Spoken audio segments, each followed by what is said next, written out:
חשבתי על זה. אני חושב שאני מבין למה הזוגיות שלנו לא עובדת. מה חשבת? בגלל שאנחנו לא שכבים. אז אתה רוצה לשכב איתי? ברור. אוף, הרסת. מה? זה שאתה רוצה לשכב איתי זה כזה turn off.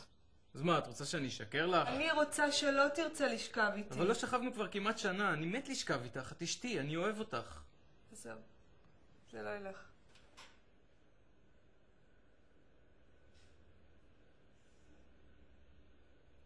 אני לא רוצה לשכב איתך. באמת? כן, למען האמת את מגעילה אותי.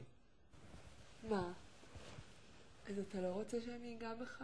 לא, איכס, בא לי להקיא, את מגעילה אותי. מה אתה לא אוהב בי? את בחורה משעממת. ומה עוד? את מטומטמת, אני מצטער שבכלל התחתנתי איתך. ומה עוד? את שמנה. אתה באמת חושב שאני שמנה? לא, זה היה רק במשחק. כן, אבל בכל משחק יש שמץ של אמת. זה היה רק במשחק.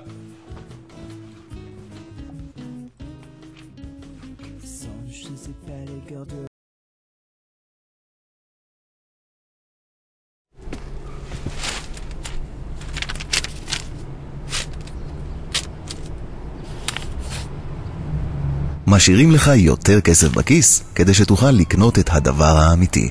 חופשי תקופתי לסטודנטים, עד 50% הנחה לסטודנטים בהרשמה באתר. כי אכפת לנו, אגד.